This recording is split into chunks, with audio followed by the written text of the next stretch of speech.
नमस्ते। आज के इस वीडियो में मैं जो लोग अभी क्लास 11th में हैं और जो लोग जेई 2023 के लिए प्रिपेयर कर रहे हैं तो उनके लिए मैं 5 स्टेप्स बताऊंगा या फिर 5 मेरे एडवाइस बताऊंगा जिसको फॉलो करके जो है आप अपना प्रिपरेशन जो है वो प्रॉपरली कर सकते हो। और ये 5 एडवाइस या 5 स्टेप्स जो रहेंगे ये कुछ बहुत एकदम डिफरेंट बातें नहीं होंगी, ये सारी बातें आपको पता पता होंगी आई होप ऑलरेडी। लेकिन थोड़ा सा जो है एक रिमाइंडर टाइप का जो है आपके लिए काम कर सकता है ये सारा चीज़, ठीक है। और लास्ट में ये सिचुएशन नहीं आना चाहिए कि भैया क्या 2 महीने में तैयारी हो सकता है आईआईटी का, 3 महीने में हो सकता है नहीं। अभी से जितना टाइम है उसको प्रॉपरली कैसे यूज़ किया जाए। तो सबसे पहला मेरा एडवाइस है कि आप अपना जो लर्निंग सोर्स है उसको फिक्स करिए, ठीक है। कि आप जो तैयारी करने वाले हो आप कहाँ से तैयारी करने वाले हो, फिजिक्स आप किससे पढ़ने वाले हो, केमिस्ट्री किससे पढ़ने वाले हो, मैथ्स किससे किससे पढ़ने वाले हो। तो ये आपको फिक्स कर लेना चाहिए अभी, है ना। तो या तो आप अभी आपके पास बहुत सारे ऑप्शंस हैं ऑनलाइन ही। अगर आपको फ्री में पढ़ना है तो यूट्यूब पर बहुत सारे चैनल्स में पूरा का पूरा फ्री कंटेंट है ना, आईआईटी जेई के लिए। तो अगर आपको वो करना है, लेकिन आपको फिक्स करना है ना, कि आपको कहाँ से आप पढ़ाई कर रहे हो। कि आप मैथ्स मेरे से पढ़ाई कर रहे हो, फिजिक्स चेतन सर से पढ़ाई कर रहे हो, केमिस्ट्री अगर हम हमारे अंकित सर से पढ़ाई कर रहे हो, या फिर कहीं से भी आप कहाँ से पढ़ाई कर रहे हो वो आपको फिक्स करना चाहिए, ठीक है। इसी पॉइंट ऑफ टाइम पर बाद में ये नहीं होना चाहिए कि आधा इधर भटक रहे हैं फिर उधर भटक रहे हैं, वैसा नहीं होना चाहिए। अभी से जो है अगर आप यूट्यूब पर ही किसी को फॉलो कर रहे हो जिसने पूरा कंटेंट डाल रखा है तो उसको रेगुलरली फॉलो करो, या फिर ऑनलाइन कहीं पर आप लोगों ने ज्वाइन कर रखा है क्लासेस तो वो आपका फिक्स्ड एक लर्निंग सोर्स होना चाहिए। या फिर ऑफलाइन कोई टीचर के पास आप लोग जा रहे हो, ऑफलाइन क्लासेस अभी तो शायद नहीं हो रही होंगी, तो जो भी आपका लर्निंग सोर्स है उसको अभी फिक्स करो कि ये टीचर से मैं फिजिक्स पढ़ूंगा, ये टीचर से मैं केमिस्ट्री पढ़ूंगा, ये टीचर से मैं मैथ पढ़ूंगा, है ना। इधर उधर भटकना नहीं है, ठीक है। उसके बाद जो है साथ ही में आप बुक कौन सा फॉलो करोगे उसको भी अभी फिक्स कर लो, है ना।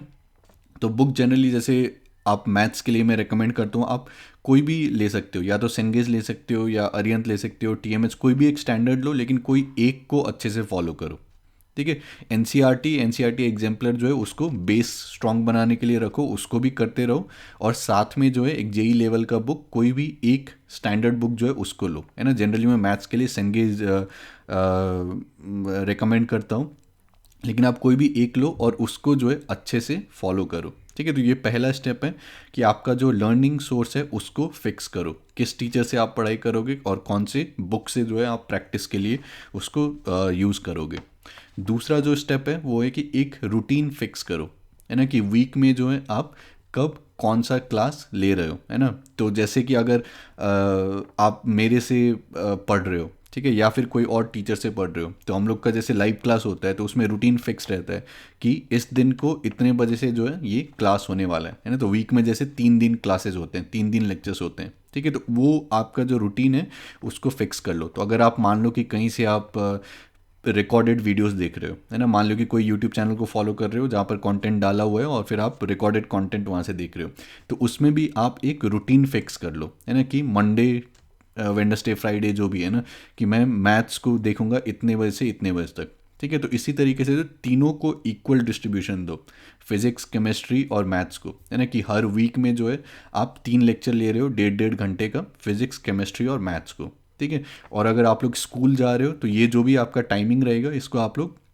स्कूल टाइमिंग के अलावा बनाओ, है ना। जो आपके स्कूल टाइमिंग के बाद है, मान लो कि आपका स्कूल सुबह में 7 बजे से लेके 12 बजे तक या 8 बजे से लेके 1 बजे तक जो भी है, तो आपका जो शाम वाला टाइम है उसमें आप क्लास रखो, है ना। जो भी आपका Monday Wednesday Tuesday Thursday Friday या फिर सैटरडे संडे को, तो उस हिसाब से जो एक रूटीन फिक्स करो कि ये जो है ये फिक्स टाइम है मेरा जहाँ पर मैं लेक्चर्स देखूंगा, ठीक है।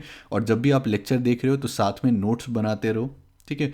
और फिर अब ये लेक्चर के अलावा जितना भी फ्री टाइम बचता है ना, तो वो फ्री टाइम जो है आपको प्रैक्टिस के लिए यूज़ करना है। लेक्चर मोस्टली कॉन्सेप्ट के लिए यूज़ करना है। तो ये मेरा थर्ड एडवाइस रहेगा या फिर थर्ड स्टेप रहेगा, है ना। कि कॉन्सेप्ट को समझो, कॉन्सेप्ट को अंडरस्टैंड द कॉन्सेप्ट्स, प्लस उसके बाद जो है फिर प्रैक्टिस करो प्रॉब्लम्स, है ना, वो कॉन्सेप्ट के ऊपर बेस्ड, ठीक है, आपके फ्री टाइम में। तो जो भी ये लेक्चर्स पढ़ रहे हो तो लेक्चर्स को मोस्टली कॉन्सेप्ट समझने के लिए यूज़ करो, है ना, नोट्स बनाओ। और लेक्चर्स में ऑब्वियसली लिमिटेड टाइम रहता है, तो ये नहीं कि लेक्चर्स में अनलिमिटेड नंबर ऑफ प्रॉब्लम्स हम लोग सॉल्व नहीं कर सकते हैं, है ना। मोस्टली हम लोग कॉन्सेप्ट पर फोकस करते हैं और फिर वो कॉन्सेप्ट समझाने के लिए जितने इलस्ट्रेशंस चाहिए रहते हैं वो हम लोग वहाँ पर सॉल्व करते हैं, ठीक है। तो लेक्चर के बाद जो आपको फ्री टाइम मिलता है उसमें जो है आप सारा इलस्ट्रेशंस प्रॉब्लम सॉल्व करो, डीपीपी सॉल्व करो, उस टाइप से, है ना। तो जैसे आप मान लो कि सेंगेज को फॉलो कर रहे हो, ठीक है, तो जो भी आप लेक्चर जहाँ से पढ़ाई कर रहे हो वहाँ से लेक्चर पढ़ो, वहाँ से कॉन्सेप्ट को समझो, फिर उसी चैप्टर का सेंगेज में मान लो जो भी इलस्ट्रेशंस दिया हुआ है, ठीक है, तो वो इलस्ट्रेशंस प्रॉब्लम सॉल्व कर लो। जो कॉन्सेप्ट एप्लीकेशन एक्सरसाइज है उसको सॉल्व कर लो, है ना। सेंगेज के साथ डीपीपी भी आता है, ठीक है, तो वो पर्टिकुलर जो भी कॉन्सेप्ट पढ़े हो उसके बेसिस पर जो है जो डीपीपी है उसको आप लोग सॉल्व कर लो, ठीक है। तो इस टाइप से जो है एक फॉलो करते रहो, ठीक है। फिर कोई भी चैप्टर जब आप कर रहे हो तो साथ में जो previous year JEE Mains and advanced questions पूछे गए हैं उस पर्टिकुलर चैप्टर से, तो उसको भी साथ में सॉल्व करते रहो, है ना। ये नहीं कि उसको ऐसे सोचो कि मैं बाद में जाके सॉल्व करूंगा, तो वो नहीं करना चाहिए। जब भी आप चैप्टर कोई एक पढ़ रहे हो, जैसे क्वाड्रेटिक ही पढ़ रहे हो, तो क्वाड्रेटिक के साथ साथ में जो है आप लोग जेई मेंस जेई एडवांस्ड के जो प्रॉब्लम्स है वो सारे भी सॉल्व करते रहो, ठीक है। तो जैसे मेरी अगर यूट्यूब चैनल अगर आप लोग फॉलो कर रहे हो तो मैंने एनसीईआरटी कॉन्सेप्ट्स भी सारे बहुत सारे वीडियोज़ हैं, है ना। जेई मेंस के भी बहुत सारे कॉन्सेप्ट्स के वीडियोज़ हैं, अभी जेई एडवांस प्रॉब्लम सीरीज़ भी चल रहा है, तो वो सारा वीडियोज़ भी आप लोग रेगुलरली फॉलो कर सकते हो, ठीक है। और फिर जब आप लोग ये कर रहे हो और एक सिग्निफिकेंट अमाउंट ऑफ आप लोगों ने सिलेबस कवर कर लिया, मान लो कि क्लास 11 सिलेबस कवर हो गया आपका, फिर धीरे धीरे जो है अब आप लोग टेस्ट सीरीज़ के बारे में सोचना स्टार्ट करना उसके बाद, है ना, कि कोई एक टेस्ट सीरीज़ में देते रहो और उसमें जितना भी आपका सिलेबस कवर हुआ है उसके हिसाब से जो है आप लोग उसको देते रहो, है ना। एंड में जब सिलेबस और आपका कंप्लीट हो जाएगा पूरा तब और टेस्ट सीरीज़ देते रहो, ठीक है। तो ये 5 स्टेप्स हैं, ठीक है।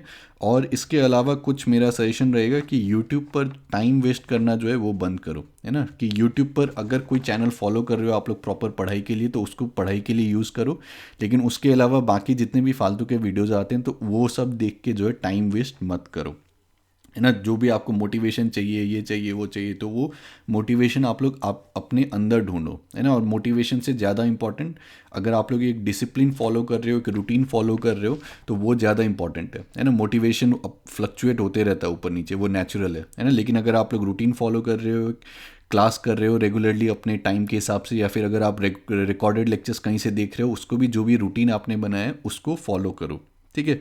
और साथ में आप लोग ये भी कर सकते हो कि डेली जो है थोड़ा सा फिजिकल एक्सरसाइज भी कर सकते हैं सुबह उठ के, है ना, स्ट्रेचिंग वगैरह। और अभी तो बाहर जाना कहीं अलाउड नहीं होगा शायद आप लोगों के लिए, और सेफ़ भी नहीं होगा, नहीं तो अगर टाइम्स फिर से अगर नॉर्मल होता है तो थोड़ा बहुत आप लोग लाइफ में जो है एक्सरसाइज या स्पोर्ट्स को जो है उसको इंटीग्रेट कर सकते हो, है ना। एक्सरसाइज तो अभी भी आप लोग कर सकते हो, स्किपिंग वगैरह घर में कर सकते हो, या फिर छत में जाके बैडमिंटन खेल लिया, उस टाइप से जो है थोड़ा बहुत जो फिजिकल एक्टिविटी है उसको भी साथ में इन्वॉल्व रखो, ठीक है। तो मेरा सजेशन यही रहेगा, ये 5 जो मैंने सजेशन दिया है 2023 एस्पिरेंट्स के लिए, तो ये कहने में आसान है ये सारा चीज़, है ना। अब इसी को जो है आप लोग अभी हम लोग का जैसे जून स्टार्ट होने वाला है ना, तो जो नेक्स्ट ईयर है उसमें आप लोग दिसंबर का जो टाइम है वो टाइम तक रखो कि आपका सिलेबस पूरा कंप्लीट हो जाना चाहिए। सिलेबस कंप्लीट हो जाना चाहिए मतलब आप एग्ज़ाम के लिए तैयार हो जाने चाहिए दिसंबर तक, है ना। और फिर जब भी आप जनवरी से एग्ज़ाम होता है या फिर जब भी होता है 2023 में, तो उस टाइम पर आप अपना बेस्ट दे पाओ, ठीक है। तो अगर अभी से आप लोग इस टाइप से फॉलो करते हो तो बहुत ज़्यादा मुश्किल नहीं है ना। और तीनों फिज़िक्स केमिस्ट्री मैथ तीनों को इक्वल इम्पोर्टेंस दो, ठीक है। और जब आप लोग लेक्चर कर रहे हो तो लेक्चर में कॉन्सेप्ट को समझो अच्छे से, एंड देन जो भी आपका फ्री टाइम जितना होता है उसमें आप लोग जितना प्रैक्टिस हो सकता है प्रॉब्लम्स को उतना ज़्यादा आप लोग प्रॉब्लम्स को प्रैक्टिस करो, ठीक है। तो ये वीडियो में बस अपना जो सजेशन था ये देना चाहता था, तो कमेंट्स में आप लोग लिख सकते हो अगर आप लोग को और भी कुछ सिमिलर टाइप्स के क्वेश्चंस हैं तो मैं फिर उसके ऊपर जो है आगे और वीडियोस बना सकता हूँ, ठीक है। और अगर वीडियो अच्छा लगा होगा तो वीडियो को लाइक कीजिए, शेयर कीजिए, चैनल को सब्सक्राइब कीजिए, एंड अगर आपका जो भी क्वेश्चन है वो कमेंट्स में लिखिएगा, एंड देन मैं नेक्स्ट वीडियो में उसको आंसर करने का कोशिश करूँगा। और आज का ये वीडियो कैसा लगा इसको भी आप लोग कमेंट्स में लिखिएगा।